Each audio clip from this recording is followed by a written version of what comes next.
एक शांत से गांव में शांता देवी नाम की एक बुजुर्ग दादीमाँ रहती थी। वह अब बूढ़ी हो गई थीं, हाथ कांपते थे, आंखों की रोशनी भी धुंधली हो चली थी। वह अपने इकलौते बेटे रमेश, बहू और 5 साल के पोते आरव के साथ रहती थी। समय के साथ रमेश अपने काम और आधुनिक जीवन में व्यस्त हो गया था।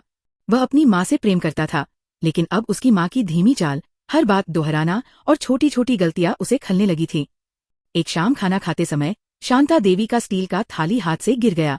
खाना जमीन पर फैल गया और थाली जोर से टकराकर आवाज करने लगी।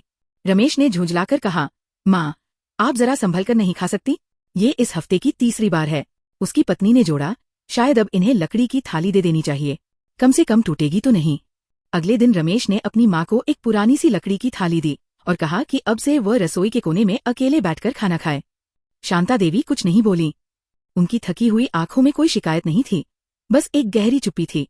उसी शाम आरव आंगन में लकड़ी के खिलौनों से खेल रहा था। रमेश ने उससे पूछा, क्या बना रहे हो बेटा? आरव ने मासूमियत से मुस्कुराते हुए कहा, पापा, मैं आपके लिए लकड़ी की थाली बना रहा हूँ। जब आप बूढ़े हो जाओगे तो मैं आपको इसमें खाना दूंगा। रमेश का दिल बैठ गया, उसे जैसे किसी ने आईना दिखा दिया हो। वह तुरंत माँ की ओर भागा, जो अब भी चुपचाप कोने में बैठी थी।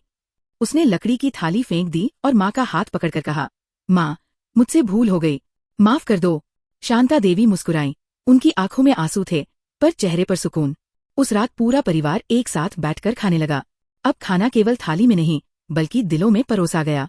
नीति कथा, मोरल, जैसे हम अपने बुजुर्गों के साथ व्यवहार करते हैं, वैसा ही आने वाली पीढ़ी हमसे सीखेगी। माता पिता की सेवा और सम्मान कोई बोझ नहीं, हमारे संस्कार और इंसानियत का परिचय है।